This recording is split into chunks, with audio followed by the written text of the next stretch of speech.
Isang paalala, ang video na ito ay ayon lamang sa aking sariling pananaliksik. Hindi ko nais na pilitin ang sino man na maniwala sa videong inyong matutunghayan. Kung hindi kayo kumbinsido sa mga impormasyon at taliwas ang inyong paniniwala sa kaalamang aking ilalahad, maaari kayong gumawa ng sarili ninyong pagsisiyasat para sa inyong kakontentuhan. Ang videong ito ay gabay lamang sa mas malalim na kaalaman at pag-intindi at hindi gawa ng isang profesional. Naniniwala ako na malaya tayong magbigay ng opinyon at suhestyon bilang malayang mamamayan ng Pilipinas. Maraming salamat po.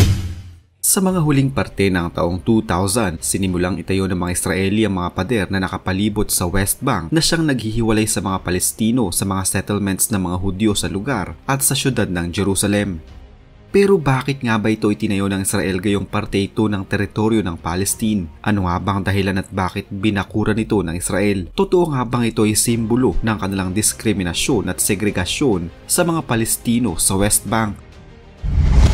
Dahil sa hindi pa din natatapos ang kaguluhan sa Israel, napagtanto ni Yasser Arafat, ang pinuno ng mga Palestino, na kinakailangan nilang makipagkasundo sa mga Israeli dahil sa realidad na hindi nila kayang talunin ng Israel sa digmaan. Kailangan na din nilang tanggapin ang two-state solution na dapat sana ay matagal na nilang tinanggap at dapat sana ay mayroon na silang sariling bansa na kasabay ng Israel noong taong 1948. Sa pagtakbo ng panahon at naging matagumpay ang planong ito nang tanggapin din ng mga Hudyo ang mungkahing ito ni Arafat, kaya noong mga taong 1990s ay mas naging lalong maganda ang relasyon ng Israel at Palestine na nagresulta sa pagkilala ng Israel sa Palestine. Ganon din naman ang Palestine na kinilala ang Israel, na kung saan noong unang pagkakataon ay nagkamay ng dalawang pinuno ng bansa na si Yasser Arafat ng Palestine at ang nooy Prime Minister ng Israel. Naganap ito mismo sa White House sa Estados Unidos sa pangunguna ng nooy Pangulo ng Amerika na si Bill Clinton. Sa araw din na iyon ay pinirmahan nila ang kasunduan na siyang magbibigay ng kasunduan sa dalawang bansa at pagiging independent ng Palestine. Pero ang kasunduan na ito ay hindi magtatagal kung saan magre-resulta pa ito sa isang matinding kaguluhan sa rehiyon dahil karamihan sa mga Palestino ay katraidoran ng ginawa ni Arafat sa kanila dahil ayaw talaga nilang kilalanin ng Israel bilang isang bansa kahit pa man sa realidad ay napaka-imposible nang palayasin pa ang mga Hudyo sa lugar. Dahil ayon sa paniniwala ng karamihan sa mga Palestino ay wala umano talagang karapatan ng Israel sa lugar at dapat na itong lumaya sa rehiyon dahil pagmamay-ari ito ng Palestine at higit sa lahat ay ang syudad ng Jerusalem ang isa sa mga pinakabanal na lugar para sa mga Muslim. Napakalayo nito sa realidad dahil ayon sa kanilang mga religious authorities ay hindi dapat basta-bastang ipinamimigay ang kanilang mga banal na lugar at hindi din ang religious authorities ang nakikipagkasundo ng kapayapaan sa Israel kundi si Arafat. Subalit ang hindi maintindihan ng mga Palestino na realistic lang si Arafat sa kanilang sitwasyon. Kahit na ganun pa man ay patuloy pa din ang pakikipag-ugnayan ng Israel kay Arafat upang sa wakas ay magkaroon na ng kapayapaan sa lugar. Pero dahil sa hindi talaga matanggap ng ilang mga Palestino ang pakikipag-usap niya sa mga Hudyo ay nagsimula na itong maghasik ng lagim sa mga bayan ng Israel sa pamumuno ng ilang mga militanteng grupo gaya ng Hamas at ng Islamic Jihad, na nagpapadala ito ng mga tao na may daladalang bomba na pinapasabog sa mga komunidad ng Hudyo kung saan marami sa mga biktima ng pag-ataking ito ay ang mga sibilyan ng Israel. Dahil sa mga pang-ataking ito ng Hamas sa mga sibilyan ay nagsimula na ring magalit ang mga Hudyo sa kanila noong Prime Minister na si Rabin at palaging nagwewelga na itigil na nito ang pakikipagkasundo sa mga Palestino dahil sarado na ang utak ng mga Palestino at patuloy na tumaas ang bilang ng mga Hudyong namamatay hanggang noong Nobyembre 1995 nang barilin si Rabin ng kanyang sariling mga kapwa Hudyo sa isang rally na ikinamatay ng Israeli Prime Minister.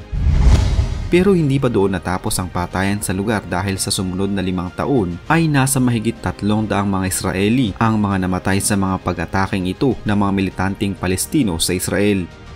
Palagi namang sinasabi ni Arafat na hindi suportado ng maraming mga Palestino ito at kinukondena nila ang mga ito. Lahat ng paraan ay ginawa ni Arafat para lang maipagpatuloy ang usapan sa kapayapaan kaya noong galit na ang mga Hudyo sa walang tigil na pag-atake ng mga militanteng grupo sa taong 2000 ay tuluyan ang tinapos ng Israel ang kasunduan nila sa Palestine. Sa mga sumunod pang taon ay mas tumindi pa ang kaguluhan sa lugar at ang pag-atake ng mga Hamas sa mga Israeli na kung saan umabot na sa 1,000 ang mga namatay sa Hudyo habang nasa 5,000 naman ang mula sa mga Palestino.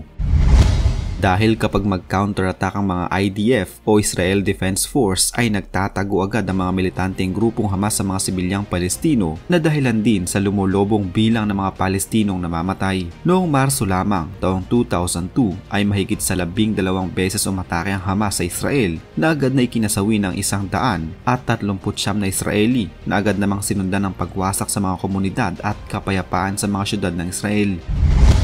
Dahil sa pangyayaring ito ay inanunsyo ng Prime Minister ng Israel ang Operation Shield at ang pag-crackdown sa lahat ng mga terorista sa West Bank, partikular na sa Hamas. Sa loob ng 1 buwan ay nagpatupad ng napakahigpit na curfew ang Israel sa West Bank upang i-flash out ang Hamas sa lugar. Kahit na mismong si Yasser Arafat ay hindi makalabas sa kanyang sariling compound sa West Bank at sa taong ding iyon ay nagsimulang itayo ng Israel ang kanilang mga mahaba at matataas na mga pader sa West Bank na idinugtong nila sa mga dating pader na kanilang itinayo sa lugar na sinimulan sa mga huling taon ng 2000. Sa loob ng 2 taon ay patuloy na kinokondena ni Arafat ang pag-ataking ito ng Hamas sa Israel at isa lamang umano ang paraan para sa kapayapaan at yun ay ang ipagpatuloy ang pakikipag-usap sa mga Hudyo upang magkaroon ng sarili nilang bansa na kikilalanin ng buong mundo. Dapat sana'y magiging matagumpay ang kanilang pakikipag-usap sa Israel pero nilason si Arafat noong taong 2004 na ikinamatay nito na ibinintang ng Hamas sa Intelligence Agency ng Israel. Pero alam naman ng lahat na ang Hamas lamang ang makikinabang sa pagkamatay ni Arafat dahil sila ang papalit dito bilang pinuno ng mga Palestino. Sa pagtakbo ng panahon ay patuloy ang pagtatayo ng Israel sa kanilang bakod na kung saan napakahaba na halos maisarado na ang buong West Bank. Pero dahil na din sa mataas at konkretong bakod ng Israel ay nabawasan na ang pag-atake sa kanilang mga sibilyan. At kahit ang mismong Hamas ay inamin ito sa telebisyon na mas naging mahirap umano para sa kanila ang pang-atake sa mga Israeli simula nang itayo nila ang kanilang bakod sa lugar. Ayon naman sa mga Palestino na ang mga bakod ay mas lalong nagpapahirap sa kanila na puntahan ang kanilang mga lupa o mga farms na nasa loob ng bakod kung saan kinakailangan pa nilang dumaan sa napakatinding seguridad bago sila makapasok papunta sa kanilang sariling mga lupa. Naayon naman sa Israel na hindi naman talaga nila itatayo ang mga bakod na ito kung hindi lamang dahil sa pag-atake ng mga militanteng grupong Hamas sa kanilang mga sibilyan. Pero sa pagtakbo ng panahon mula nang itayo ang mga bakod ay parami rin ng parami ang mga Jewish settlement sa West Bank kung saan umabot na ang mga ito sa kalahating milyong Hudyo ang naninirahan sa lugar na dapat sana'y parte ng teritoryo ng Palestine na siyang napagkasunduan sa United Nations nang hatiin nila ang rehiyon. Dahil sa pagdami ng mga resettlement na ito ng mga Hudyo ay mas lalong uminit pa ang tensyon sa lugar dahil sa paniniwala ng lahat na pati na ang West Bank ay unti-unti na ding sinasakop ng mga Hudyo na dapat sana ay para sa mga Palestino. Hanggang sa ngayon ay walang plano ang Israel na tanggalin ang kanilang mga bakod sa West Bank dahil ayon sa kanila ang proteksyong ito ay para sa kanilang mga sibilyan sa lugar. Mas tumindi ang galit ng mga Palestino sa Israel hanggang sa noong 7 lamang ng Oktubre ay muling umatake ang militanteng grupong Hamas sa Israel na ikinamatay ng napakaraming mga sibilyan kung saan gumanti din ang Israel at nagdeklara ng digmaan laban sa Hamas na ikinamatay din ng napakaraming sibilyan sa Gaza. Pero kahit na ganoon pa din ay hindi pa rin sinusuportahan ng karamihan sa mga Palestino ang Hamas sa kanilang mga nagiging aksyon, partikular na sa West Bank.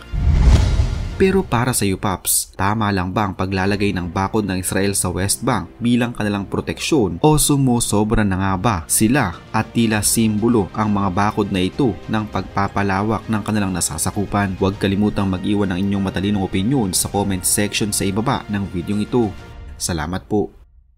Isa na namang kwento ng pagbabalik tanaw sa kasaysayan ang naitampok natin ngayon. Huwag kalimutang i-like ang video ito at mag-iwan ng komento sa ibaba ng mga nais nyo pang malamang kwentong kasaysayan sa Pilipinas.